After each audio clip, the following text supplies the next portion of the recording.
Thank you everybody for tuning in to another video that answers questions from our most recent NCARB Live. This video is going to cover the topic of NCARB as an organization. And our first question says, I recently earned my license and found it hard to figure out next steps. NCARB provides some items, but it felt like I was on my own. Is there anything in development to make this process easier? So the question really is, what the candidate is saying here is that they just became licensed. And there is that moment where NCARB works on providing the programs that are used by the jurisdictional licensing boards to grant a license. So that's AXP and ARE. But once you've completed those programs and you've earned your license, as this individual is stating, the relationship is really between you and your jurisdictional licensing board. And every jurisdictional licensing board is a little bit different.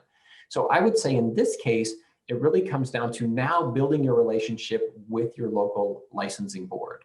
If you want to continue your relationship with NCARB, that's through the NCARB certificate. Once you're a licensed practitioner, you can earn your NCARB certificate. Once you have your NCARB certificate, then NCARB can help you with things like continuing education and things like that related to maintaining your license. Great. Our next question. What is NCARB doing to prepare its customer relations department in the next few months, as it's likely getting inundated with questions about the new online proctoring and other changes that might be occurring? Well, we have a strong cross-functional training program at NCARB. Our departments work very closely together. And in fact, we've been working really closely with our customer relations team and other teams since day one of thinking about the move to online proctoring. So that has been an ongoing effort.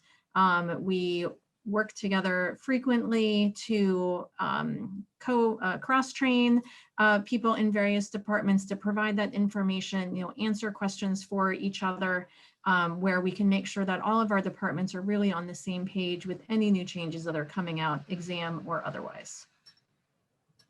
So our next question is a very big question. It says, who oversees NCARB? And I'll start by saying we have to remember what NCARB is. NCARB is the National Council of Architectural Registration Boards. So NCARB is an organization that has 55 members, and those 55 members are the jurisdictional licensing boards. So it's those licensing boards that oversee NCARB. They're the voting members that elect the board of directors. The board of directors sets the strategy. The board of directors sets the budget. So really oversight of NCARB happens from each of the 55 member boards. Continuing on that, what role do the states or professional groups have in developing exam material and holding NCARB accountable? So again, this is a big question here, but a lot of this really goes back to those jurisdictional licensing boards that Jared just mentioned. Volunteers from those boards serve on many of our committees, especially our exam development committees. Those, as committee members, those volunteers really are responsible for overseeing the content development, reviewing content before it gets placed in front of candidates, and from just an overall policy issue, reviewing any new policy changes, procedures that might be put in front of candidates, once they're ready to start testing. So there is the accountability right there, again, comes back to the licensing boards and really to those individual architect volunteers, many of whom serve or have served on their licensing boards and then get involved in NCARB committees. As far as other professional groups, NCARB has ongoing relationships with other professional groups, including AIA, NOMA, AIAS, and many others.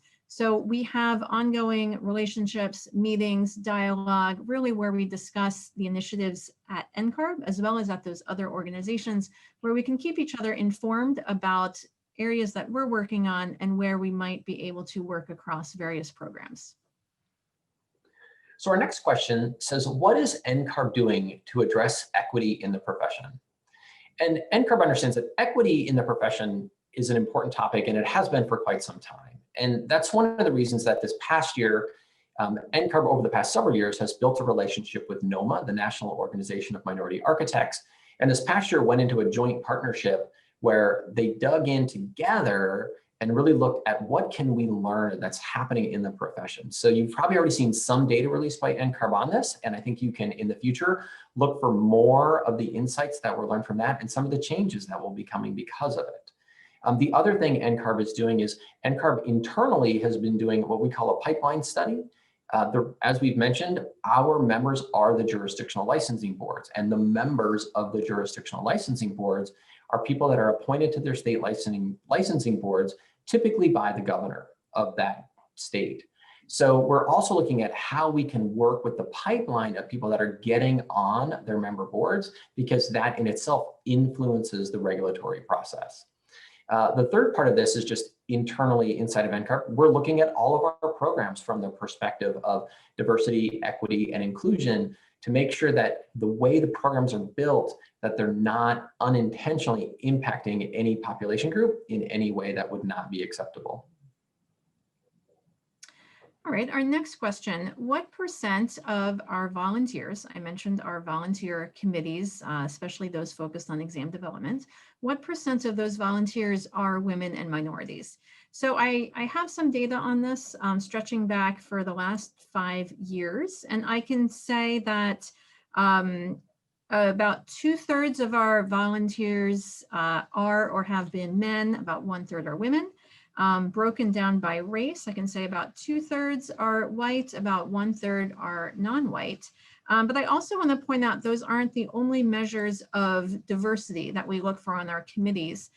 We also consider the types of practice that individual volunteers are engaged in.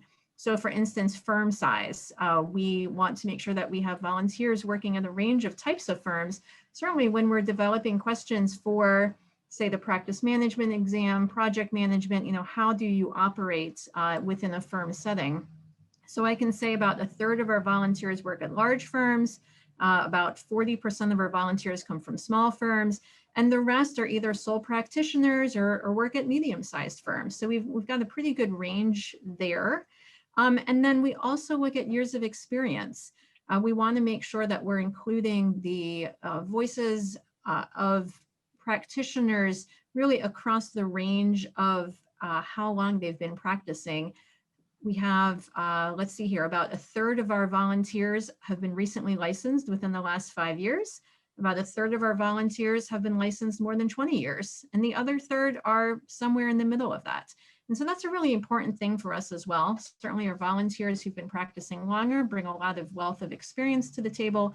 At the same time, our volunteers who are recently licensed really bring that great perspective of what it's been like to go through this current exam, what it's like really to practice as a recently licensed professional in terms of the types of questions and the subject matter that they would feel qualified to answer on an exam. And so the combination of all of that really helps us craft an exam that reflects the profession and is fair for our candidates. And our final question in this section is, NCARB's board of directors is currently not racially or gender diverse and doesn't seem to represent the current generation of architecture students or licensure candidates making their way through the pipeline. Is NCARB working to address this?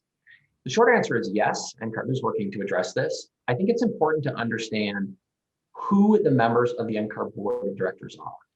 These are people that do represent a diversity across the entire country, firm size, years of experience, things like that. They bring that to the table, but they are at the table because they've served on their jurisdictional licensing board, and that's how they work their way up onto the board of directors. So I had mentioned earlier that NCARB is doing this pipeline study to figure out how to diversify at the member board level, because that is what is going to cause greater diversity to then move its way up into board leadership. So NCARB is looking at this process. We also have a governance committee right now that's looking at how could the NCARB governance model be changed to bring other voices to the table. So I think you're going to see changes related to NCARB governance in the years to come. But I will say, I think it's important to also remember that the board of directors today does represent diversity across the jurisdictional licensing boards, which is what is critical in making decisions that really can then be accepted by all 55 members and therefore facilitate better licensure across jurisdictional boundaries.